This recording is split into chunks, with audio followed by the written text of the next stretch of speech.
네, 우리 옆에 있는 성도님들과 함께 인사 나눌 때 온전한 그리스도인이 됩시다. 같이 인사 나눌까요? 온전한 그리스도인이 됩시다. 온전한 그리스도인이 됩시다. 하나님 앞에 늘 온전함을 사모하고 또한 그렇게 살아가기를 바랍니다. 여러분들 혹시 바둑 좋아하시나요?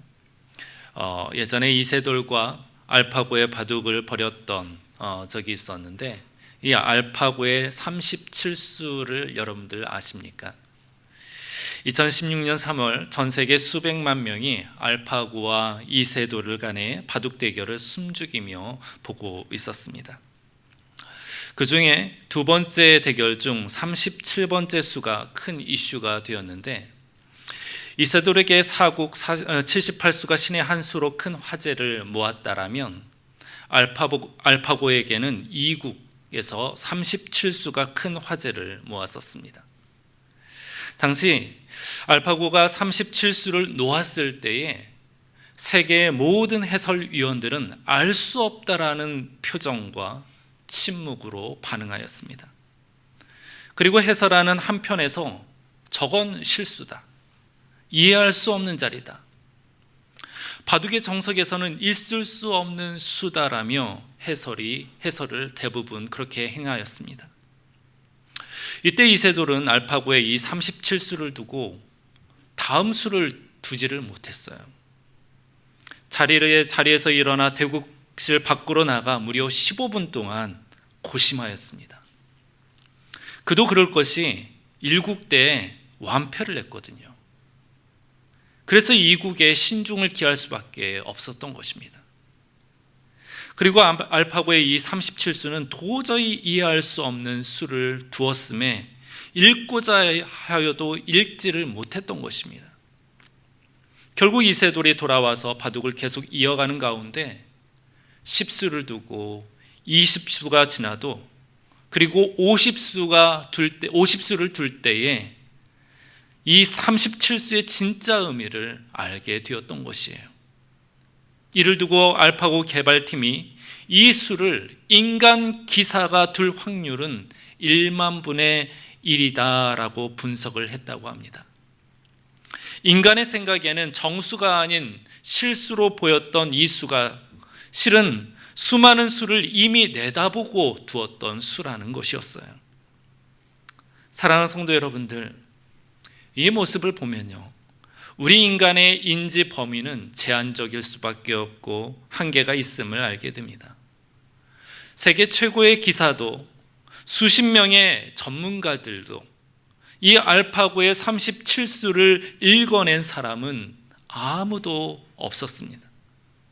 이렇게 우리는 인생을 살아갈 때 눈앞에 펼쳐진 수많은 인생의 수를 미리 읽어내고 대처하는 존재들이 아님을 보게 됩니다. 그래서 일어난 상황에 대해 명확하게 이해하지 못하고 모른 채 흘러 지나가는 경우가 많이 있죠. 이 과정 중에서 우리는 당황할 때도 있고 낙담할 때도 있고 잘못된 선택을 하기도 하고 잘못된 행동을 할 때도 있는 것입니다. 인생의 수를 알지 못하기 때문에요. 그런데 영원 전부터 영원 후까지 알고 있는, 그리고 또 바라보시는 절대적인 하나님의 섭리 앞에 우리의 지성이란 무엇이겠습니까? 로마서 11장 33절 말씀에는 하나님의 깊고 오묘한 지혜를 이렇게 표현하였습니다. 깊도다 하나님의 지혜와 지식의 풍성함이요, 그의 판단은 헤아리지 못할 것이며 그의 길은 찾지 못할 것이로다 라고 감탄하며 표현했습니다. 오늘 우리가 읽은 본문은요, 애굽에서 펼쳐진 열대 재앙 중에 8번째 메뚜기 재앙의 시작 부분입니다. 저는 애굽 재앙을 읽을 때마다 궁금한 점이 있었는데, 왜 재앙이 10번까지 일어나야 할까? 한 번에 끝나지 않고 중간에 왜 포기할 법도 한데 왜 바로 왕은 조금 수그러들었다가 다시 완악해질까? 왜 이런 모습을 계속 반복할까? 읽는 입장에서 참 답답했습니다. 하나님의 계획에 포함되어 있지 않는 변수로 읽을 수도 없고, 하나님의 통치 영역 밖의 일로 여길 수도 없는 노릇이죠.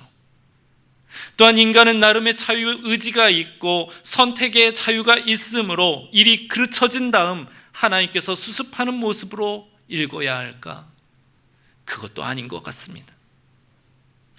성경의 모든 스토리나 우리 인생의 모든 스토리에는요, 하나님의 보이지 않는 각본이 존재하고 운영되어진다는 것. 이 보이지 않는 각본이 하나님의 지혜로 우리 인생에 작용하고 있다는 것을 우리는 알게 됩니다.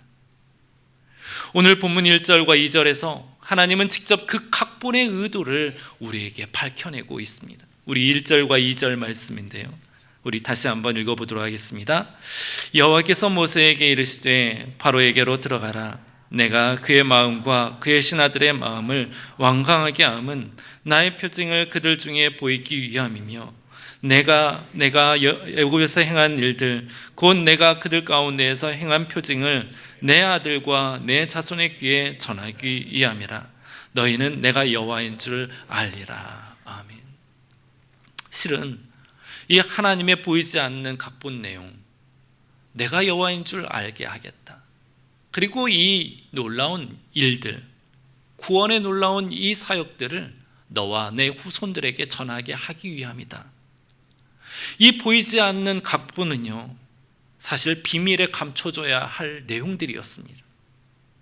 하지만 하나님께서 오히려 바로 왕의 완악함에 대한 이유를 명확하게 밝힘으로 인해서 왜 10대 재앙이 계속적으로 이루어지고 있는지, 그 하나님의 뜻하심과 역사하심을 더욱더 돋보이게 하는 그런 메시지로 우리에게 들려주고 있음을 보게 됩니다. 다시 말씀드립니다만 출애굽 시대나 지금이나 우리 인간의 완악함을 비롯하여 인생의 뜬모를 수에 대해 우리는 전혀 감을 잡을 수가 없어요. 다만 모든 것을 아신 하나님께서는 저 멀리, 더 먼 수를 보시며 우리의 삶을 제때, 때에 맞게, 상황에 맞게 간섭 또는 섭리하신다라는 사실이에요. 때문에 하나님의 밖의 인생은요, 잠깐의 인생 성공이 있을 수 있으나 그 끝은 보장할 수 없는 것이고, 반대로 하나님 안에 거하는 인생은 지금 인생의 수를 알지 못하고 읽지 못하지만 결국에는 하나님의 선하신 작품으로 인도되는 것을 여러분들 믿으시기 바랍니다. 오늘 본문을 통해서 우리로 깨닫게 하시고 또한 알게 하실 하나님의 진리의 말씀을 통해 하나님의 선하심과 신실하심을 더욱 의지하게 되는 저와 여러분들이 되시기를 주님의 이름으로 축복합니다. 지금까지 애굽 재앙이 얼마나 왔는지 살펴보면요, 나일강이 피로 변했고 개구리 떼가 출몰했는가 하면 이와 파리와 악종과 독종 그리고 우박까지 7번째까지 왔습니다. 그런데요, 하나님께서 모세를 또 바로에게 들여보내세요. 이번이 8번째입니다. 이렇게 계속해서 재앙이 내리고 또 내리면은 하나님께서 1절에 이렇게 말씀하고 있어요. 내가 그의 마음과 그의 신하들의 마음을 완강하게 함은이라고 표현하고 있습니다. 하나님이 직접 바로의 마음을 완강하게 하셨다라고 말씀하고 있습니다. 그리고 그 이유에 대해 2절에서 말씀하고 있었습니다. 첫 번째는 나의 표징을 그들 중에 보이기 위함이다라고 이야기했었죠. 이 목적은요, 당시 애굽과 이스라엘 백성들에게 하나님 자신이 어떤 분이시라는 것을 드러내기 위한 목적이 있었습니다. 또한 두 번째는 내 아들과 내 자손의 귀에 전하기 위함이라고 목적을 나타내고 있습니다. 이 목적은 훗날 후대를 위한 목적이 있었다라는 것을 알려주고 있어요. 성도 여러분들, 만일 바로가 첫 번째 재앙에 바로 무릎을 꿇었더라면 출애굽의 이야기는 과연 어떻게 되었을까요? 첫 번째 재앙 때 바로가 포기하고 내보냈다.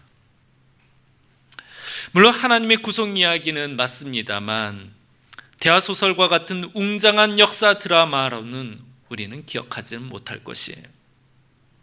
출애굽기가 이렇게까지 중요한 의미의 책으로는 기록되지 않았을 것입니다. 사사기에 나오는 삼손이나 아니면 기드온의 전쟁 승리 정도로만 여겼겠죠.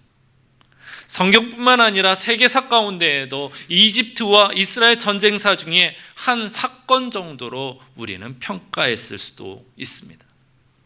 하지만 하나님께서는 출애굽의 여정은 이스라엘뿐만 아니라 그 이후에 인류를 위한 신앙의 여정이요, 영적인 의미로 주의 백성이 구속함을 받는다라는 영적인 레이어를 쌓고, 애굽 우상들 중에는 신들 중에 신이라는 그러한 레이어를 쌓아서 참 하나님의 나라, 그 구속사를 완성시키는 그 모습임을 우리는 볼 수가 있는 것입니다. 이 과정 중에 바로왕의 완악함조차 하나님의 목적을 이루는 도구로 삼으시고 계신 것입니다. 알파고의 37수처럼 사람의 눈에는 이해되지 않는 이 완강함에 반복되는 장면을 말이죠. 여기서 완강하게에서 사용되는 단어가 히브리어로 카베드라는 단어입니다. 본래 무겁다라는 뜻을 갖고 있어요. 의미상 마음이 너무 무거워서 움직이지 않는다라는 의미를 갖고 있는 것이 이 카베드라는 단어입니다. 그런데 이 카베드에서 파생되는 단어가 카보드라는 단어인데 영광이라는 뜻입니다. 즉 바로는 자신의 카보드, 자신의 영광과 세계 제1의 권위를 지키기 위해서 마음이 카베드, 무겁고 완강해진 것입니다. 자신의 영광을 지키려다가 하나님 영광 앞에 굴복하지 못하는 것이에요. 그런데요, 이 모습이 사실 교만의 본질인 것입니다. 자기의 영광이 하나님의 영광보다 크다고 착각하는 것. 그래서 하나님께서 이렇게 묻는 것입니다. 3절 말씀에 내가 어느 때까지 내 앞에 겸비하지 아니하겠느냐라고 말입니다. 내가 어느 때까지 내 앞에서 겸비하지 아니하겠느냐. 사랑하는 성도 여러분들, 7번의 재앙이 지났습니다. 그런데도 하나님은 심판을 선포하신 것이 아니에요. 끝났다라고 하지 않았습니다. 이 대하 드라마와 같은 역사 속에 긴장의 고족 가운데에서 하나님은 이 중요한 질문을 던지고 있습니다. 어느 때까지 겸비하지 아니하겠느냐? 어느 때까지 겸손하지 아니하겠느냐? 여러분들, 이 질문은요, 바로왕에게 주는 듯한 질문처럼 들릴지 모르지만 실상은 성경을 읽는 우리 모두를 향한 질문입니다. 계속되는 재앙 앞에 버티고 있는 우리의 완강함에 대하여 바로의 결말을 미리 보여주면서 우리에게 묻는 것이에요. 어느 때까지 겸손하지 아니하겠느냐라고 말이죠. 그래서 이 문장은 완강함에 대한 질책의 메시지로 들려지기도 하지만 다른 의미로는 여전히 회개의 초대의 메시지로 우리에게 들려지고 있는 것입니다. 어서 돌아와라. 어서 너의 완강함을 벗어내라. 내 앞에서 겸손함으로 임해라 라고 말입니다. 2차 세계대전이 끝날 무렵에 프랑스가 독일로부터 해방되던 때였습니다. 전쟁터에 있던 한 영국 병사가 본국에 편지를 보냈는데 그 편지 내용이 이래요. 들어보십시오. 우리는 매일 진격하면서 많은 독일 사람들을 만났는데 어느 날 아주 심하게 부상당한 나치 광신자 한 명이 실려왔습니다. 표정이 굳어 있었고 사납고 고집스러워 보였습니다. 즉시 수혈이 필요한 상황이었습니다. 그런데 그가 갑자기 의사에게 물었습니다. 그 피는 영국 사람의 피겠죠? 의사가 대답했습니다. 그렇소. 좋은 영국인의 피요. 이 피를 거절하면 당신은 죽게 되오. 그러자 이 나치당원은 자랑스럽다는 듯 말하기를, 그러면 나는 차라리 죽겠소. 잠시 후 그의 몸은 시체가 되어 들려나갔습니다. 우리는 이 불쌍한 망상가를 보며 탄식했습니다. 바보 같으니라고. 이 나치당원은 살 수 있는 길이 있었죠. 그저 손을 뻗기만 하면 되는 것이었습니다. 받아들이기만 하면 되었습니다. 의사의 제안에 그냥 그 생명의 제한을 받기만 하면 되었어요. 그런데 자신의 이념이, 자신의 얄팍한 자존심이 그 생명의 제한을 잡지 못하게 했던 것입니다. 결국 그는 살 수 있었지만 죽게 되었던 것입니다. 이것이 바로 이 바로 왕의 모습입니다. 돌이킬 기회가 있었어요. 하나님께서는 7번 재앙 후에도 여전히 겸비하지 않겠느냐라고 부르셨습니다. 그런데 바로는 끝까지 그 손을 잡지 않았던 거예요. 자신의 카보드, 자신의 영광을 지키기 위해서 말입니다. 자신의 자존심을 지키기 위해서 말입니다. 우리는 나치병사를 보면서 바보 같으니라고라는 탄식에 공감할 것입니다. 그런데요, 이러한 이야기 속에 우리를 돌아봅시다. 우리는 과연 어떻습니까? 하나님은 우리에게 살 길을 보여주셔요. 말씀으로 보여주시고 기도하는 중에 깨닫게 하십니다. 공동체에 일어나는 일로, 또한 내 삶의 고통으로 신호를 보내주세요. 그런데 우리는 내 자존심 때문에, 나의 방식 때문에, 아직 아니다라는 생각 때문에 하나님의 길을 선택하는 손을 잡지 않고 있는 것은 아닙니까? 오늘 하나님께서 우리에게 묻고 계십니다. 어느 때까지 내 앞에 겸비하지 아니하겠느냐라고 말입니다. 사랑하는 성도 여러분들, 하나님을 향한 우리의 마음 중심이 온전해지며 겸손해지기를 주님의 이름으로 축복합니다. 사실 알고 보면 우리의 완고함을 하나씩 지우는 것, 벗어내는 것이 우리 인생의 큰 과제일지 몰라요. 이를 행할 때마다 우리의 몸은 가벼우며 우리의 영은 다른 차원의 삶을 살아가게 될 터이니 말입니다. 7번째 재앙이 지나도 포기하지 않으시고 여전히 바로 왕과 우리를 향하여 부르시는 하나님 앞에 우리가 먼저 무릎을 꿇고 하나님 앞에 겸비함으로 나아가는 저와 여러분들이 되시기를 주님의 이름으로 축복합니다. 다음으로 11절을 함께 살펴보도록 하겠습니다. 우리 11절 말씀인데요, 함께 소리내서 읽어보도록 하겠습니다. 시작. 그렇게 하지 말고 너희 장정만 가서 여호와를 섬기라. 이것이 너희가 구하는 바니라. 이에 그들이 바로 앞에서 쫓겨나니라. 아멘. 바로 왕이 이제 허락했습니다. 신하들도 부추기자 이제는 바로 왕이 허락하며 이야기합니다. 그런데 허락하는데 조건을 달아요. 그 조건이 무엇이냐? 너희 장정만 가라. 어른들만 가라 라는 이야기입니다. 남자들만 가라 이 이야기인 거예요. 7번의 재앙을 겪은 바로가 내놓은 마지막 협상 카드가 바로 이것이었습니다. 그 협상 카드, 처음으로 가라라고 허락한 이 카드. 이전까지는 포네린이라면서 간접적인 허락으로 일관했었습니다. 그런데 이제는 가라라고 직접적인 허락의 말을 떨어뜨려 놓아요. 항복한 것처럼 보입니다. 그런데 조건을 붙여 놓아요. 너희 장정만 가라. 이것이 바로의 협상 카드였어요. 사실 이것은 계산된 전략입니다.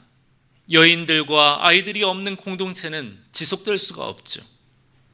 장정들만 가서 예배드리려 가게 되면 다음 세대는 애굽에 남는 것이 됩니다.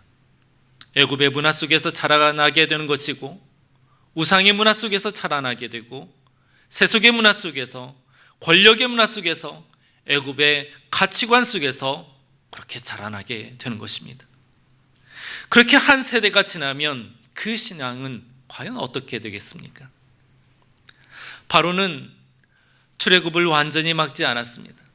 단 꾀를 내었습니다. 나라의 미래, 공동체의 세대를 위해서 자기에게도 손에 쥐어야 한다라는 그런 사람들을 포로로 엮어 놓았어요. 여인들과 다음의 세대들. 하지만 이러한 완전한 항복이 아닌 조건적 허락 앞에 모세의 대답은 어땠는지 아십니까? 9절 말씀입니다. 우리 9절 말씀을 같이 한번 읽어보도록 하겠습니다.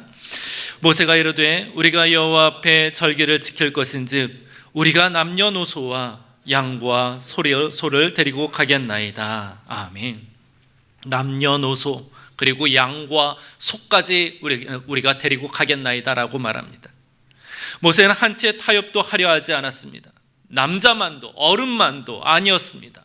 여성도 노인도 어린아이들까지, 그리고 양과 소, 삶의 전 영역까지 전부를 데려가겠다 말하고 있습니다. 사랑하는 성도 여러분들, 이 두 대답이 맞서고 있는 지점을 한번 보시기 바랍니다. 바로는 장정만이라고 말하였고요, 모세는 남녀노소 양과 소까지라고 말합니다. 이것은 단순한 협상의 문제가 아니에요. 앞으로의 공동체의 미래, 신앙의 미래를 두고 설전을 벌이는 모습으로 볼 수가 있는 것입니다. 팽팽한 줄다리기의 모습인 것입니다. 사탄은요, 오늘날도 이러한 전략을 사용하고 있습니다. 당신은 마음껏 신앙생활해요. 예배 드리세요. 그런데 자녀들은 내가 데리고 있을 거야 라면서 말입니다. 또한 세상은 스마트폰이, 입시 전쟁으로, 세상의 문화가 넘쳐나는 온라인 콘텐츠로 우리의 자녀들을 붙잡고 있고 있습니다.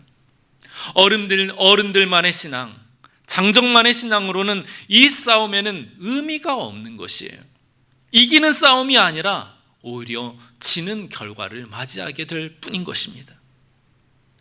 그렇다면 본문의 말씀대로 자녀들의 귀에 전하지 않으며 자녀들의 신앙을 잊지 않으면 어떻게 되는 것입니까? 이스라엘의 역사가 그 답을 직접 보여주었어요. 사사기 2장 10절 말씀인데요, 우리 사사기 2장 10절 말씀을 같이 함께 읽어보도록 하겠습니다. 시작. 그 세대의 사람도 다 그 조상들에게로 돌아갔고 그 후에 일어난 다른 세대는 여호와를 알지 못하며 여호와께서 이스라엘을 위하여 행하신 일도 알지 못하였더라. 아멘. 이 말씀은 출애굽을 경험한 세대가 다 졌다라고 이야기를 합니다. 그런데 출애굽을 경험한 모든 세대들이, 모든 사람들이 다 하나님 품에 안기자 그 이후에 일어난 세대는 여호와 하나님을 알지 못했다라고 이야기를 하고 있어요. 하나님의 크신 이적, 위대한 구원의 이야기, 그 구속사 이야기들을 다 듣지 못했다라고 이야기합니다. 왜입니까? 왜 그렇습니까? 전하지 않았기 때문에, 들려주지 않았기 때문에. 사랑하는 성도 여러분들 기억하시기 바랍니다. 신앙은 저절로 흘러가지가 않아요. 전하지 않으면 끊기는 법입니다. 들려주지 않으면 끊기고 막히는 법이에요. 한 세대가 침묵하면 다음 세대는 여호와를 알지 못하는 세대가 되고 마는 것입니다. 사사기의 이 비극이 오늘 우리 가정에 반복되지 않으리라는 보장이 없는 것이에요. 그래서 하나님은 오늘 본문 2절 말씀에서 재앙을 내리신 이유를 밝히실 때에 이 내용을 포함시키고 있는 것입니다. 너의 아들과 너의 자손의 귀에 전하기 위함이라 라고 말이죠. 하나님의 이 보이지 않는 각본 속에 중요한 의미가 한 가지 담겨져 있는데, 그것은 너의 후대에까지 이 놀라운 구속의 역사 전하기 위함이야 라고 우리에게 전하고 있는 것입니다. 10가지의 재앙을 내리신 이유가 바로 이 때문이에요. 이스라엘의 자녀들이 이 이야기를 들으며 자라기를 원하셨던 것입니다. 출애굽의 하나님을 알고 자라기를 바라셨던 것입니다.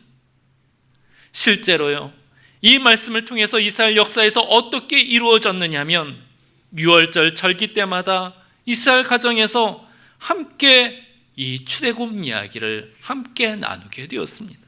아버지가 이야기를 들려주면 자녀들이 묻곤 했어요.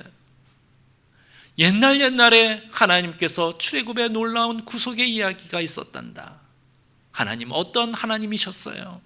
하면서 어른과 자녀들 사이에 대화가 오가는 신앙의 대화가 가정마다 일어나게 되었던 것입니다. 그렇게 수천 년 동안 반복이 되어서 신앙의 전수가 이루어졌던 것입니다.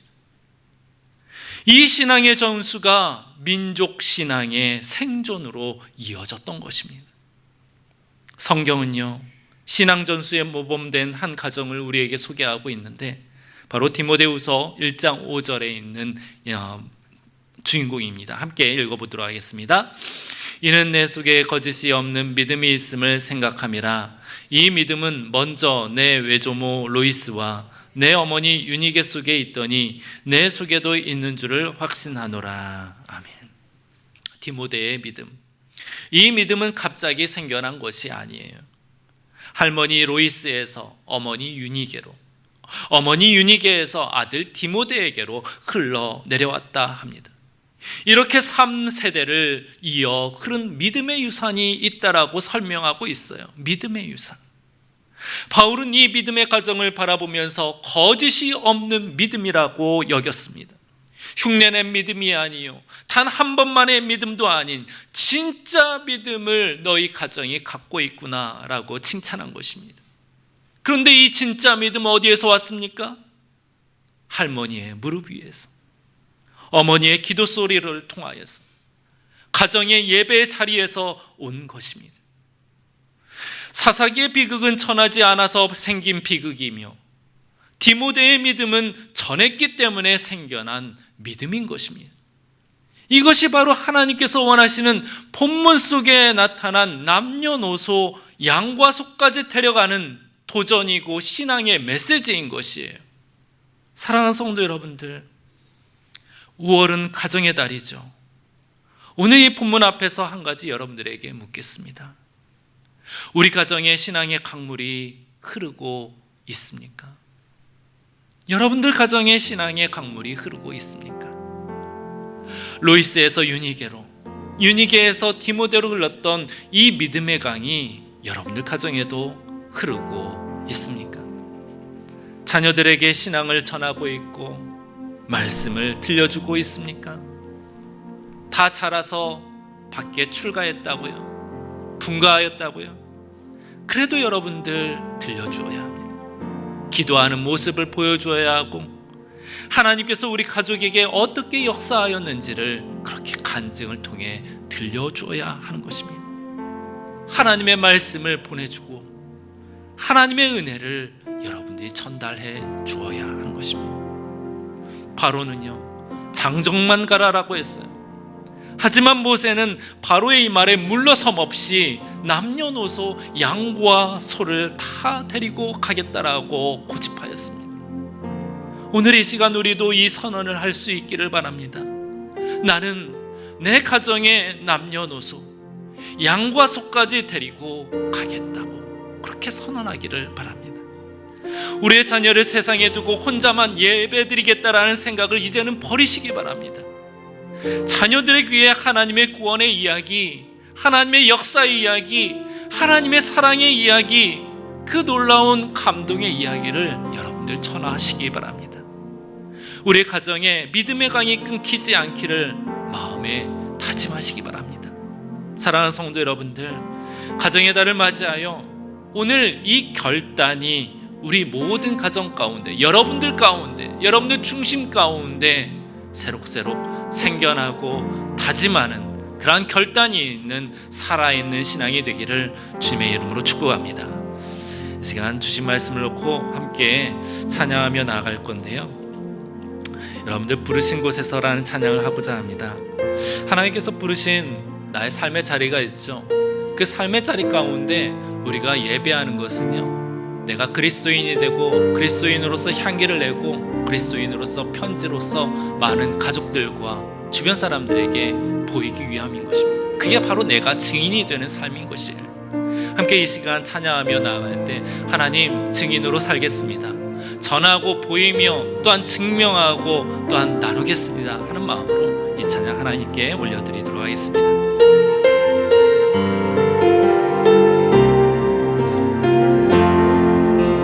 따스한 성령님, 따스한 성령님, 마음으로 보내 내 몸을 감싸며 주어지는 평안함, 만족함을 느끼네. 다시 한번 따스한 성령님, 따스한 성령님, 마음으로 보내 내 몸을 주어지는 평안함 만족감을 느끼네. 부르신 곳에서 나는 예배하네. 어떤 상황에도 나는 예배하네. 부르신 곳에서 나는 예배하네. 어떤 상황에도 나는 예배하네. 사랑과 진리, 사랑과 진리에 아주 깊이 보내 내 몸을 감싸며 주어지는 평안함 그 사랑을 느끼네. 부르신 곳에서 나는 예배하네. 어떤 상황에도 나는 예배하네. 부르신 곳에서 나는 예배하네. 어떤 상황에도 나는 예배하네. 내가 걸어갈 때 길이 되고 내가 걸어갈 때 길이 되고 살아갈 때 삶이 되는 그곳에서 예배하네. 내가 걸어갈 때 길이 되고 살아갈 때 삶이 되는 그곳에서 예배. 다시 한번 고백합시다. 내가 걸어갈 때 길이 되고 내가 걸어갈 때 길이 되고 살아갈 때 삶이 되는 그곳에서 예배하네. 내가 걸어갈 때 길이 되고 살아갈 때 삶이 되는 그곳에서 예배하네. 부르신 곳에서 예배하네. 어떤 상황에도 나는 예배하네. 부르신 곳에서 나는 예배하네. 어떤 상황에도 나는 예배. 다시 한번 부르신 곳에서 부르신 곳에서 나는 예배하네. 어떤 상황에도 나는 예배하네. 부르신 곳에서 나는 예배하네. 어떤 상황에도 나는 예배하네. 사랑하는 성도 여러분들, 이 시간 함께 다짐하며 주님 앞에 고백하며 기도하길 원합니다. 하나님께서 부르신 내 삶의 자리, 내 삶의 가정, 직장, 삶의 터전, 그 가운데 예배하기를 원합니다. 하나님을 기억하고 또 하나님 앞에 고백하며 하나님의 이름으로 이야기를 하고 하나님께 영광을 올려드리는 그런 고백이 있는 삶의 자리가 되기를 원합니다. 우리가 하나님께 예배할 때에 우리의 자녀들, 우리의 가족들, 또한 우리들의 모든 윗세대 할머니와 또한 아버지와 어머니, 또한 하나님께서 역사하여 주셔서 우리 친족 모든 이들에게 하나님의 복음이 흘러갈 수 있도록 나를 통하여 역사하여 달라고, 나의 예배가 살아있게 해달라고, 또한 나의 입술 가운데 하나님의 증거되는 주님의 살아있는 말씀이 선포될 수 있도록 성령의 기름을 부어달라고 이 시간 함께 기도할 때 주여 한번 외치며 함께 기도하며 나가도록 합시다. 기도합시다. 주여,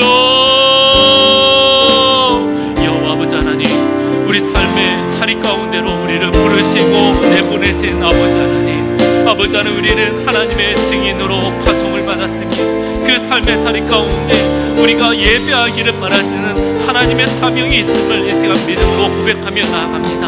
하나님, 우리가 예배할 때에 우리 입술에 살아있는 고백으로 하나님 앞에 나가기를 원하고 또한 살아있는 예배로서 아버지 하나님 앞에 나아가기를 원하오니 우리가 예배 드릴 때에 아버지 하나님 우리들의 자녀들과 가족들과 주변 모든 사람들이 하나님의 놀라운 이야기를 듣게 하시오며 하나님의 역사를 보게 하시오며 하나님의 임재를 경험하게 하여 주셔서 아버지 하나님을 알아가고 하나님을 깨닫고 아버지 하나님에 대하여 관심을 보이고 하나님께 나와 아버지 하나님의 놀라운 생명의 역사가 아버지 하나님 저들 가운데에도 일어나도록 하나님의 영권의 은총을 더하여 주시옵소서. 아버지 하나님 그리함으로 인하여 우리 가족이 모두가 주님을 믿는 가족 되어지길 원합니다. 진실함으로 아버지 하나님을 신앙하는 가족 되어지길 원합니다. 주로 믿고 주를 의지하며 주님 앞에 중심으로 앙망하며 나아가는 아버지 하나님 살아있는 신앙으로 응답하여지길 원합니다. 아버지 하나님 그러하오니 이 가정의 날을 맞아요 우리가 함께 기도할 때에 아버지 우리 각 가정을 살아있게 하여 주옵시고 아버지 하나님 각 가정마다 하나님의 놀라운 구원의 은혜가 임하도록 하나님의 역사하여 주시옵소서. 아버지 하나님 하나님의 은혜를 아버지 하나님 구하오니 성령으로 우리 한 사람 한 사람을 기름 부어 주옵시고 하나님의 사역자 되게 하여 주셔서 아버지 하나님 저들의 모든 믿음의 선포와 믿음의 고백들이 아버지 하나님 살아서 역사하게 하여 주옵시고 아버지 하나님의 성령의 사람답게 열매 맺고 많은 이들 앞에 기적을 나타내 보이며 하나님의 임재 가운데 살아있는 고백으로 하나님께 나갈 수 있도록 주의 역사하여 주시옵소서. 여호와 아버지 하나님 주일 아침에 주님 앞에 나와 하나님께 온 맘 다해 예배드리게 하시옵을 감사드립니다. 주신 말씀과 같이 아버지 하나님 우리가 주님을 앙망하며 주님 또한 주님 앞에 늘 겸손한 모습으로 신앙생활할 수 있도록 은혜를 더하여 주시옵소서. 또한 아버지 하나님 가정 안에 신앙의 전수가 중요함을 아버지 하나님 깨닫게 됩니다. 이 또한 하나님의 명령이었고 하나님의 의도된 아버지 하나님 역사의 그러한 이야기임을 이 시간 듣게 됩니다. 하나님 아버지 우리가 하나님의 말씀을 자녀들에게 또한 다음 세대에게 잘 들려줄 수 있도록 은혜를 더하사 우리의 모든 믿음의 고백과 또 아버지 하나님 믿음의 간증들이 살아있게 하여 주셔서 자녀 대대에 또한 주변 사람들에게 가족 모두에게 하나님의 살아계심을 잘 전하여 줄 수 있도록 은혜 은총을 더하여 주시옵소서. 우리가 살아갈 때 그리스도의 향기가 풍겨지게 하여 주옵시고 우리가 살아가는 모든 삶의 내용이 그리스도의 편지가 되어 많은 이들에게 도전이 되고 또한 아버지 영적인 안내자가 될 수 있도록 하나님 우리의 삶을 축복하시고 사용하여 주시옵소서. 감사드리며 우리를 사랑하시는 주 예수 그리스도의 이름으로 기도드립니다. 아멘.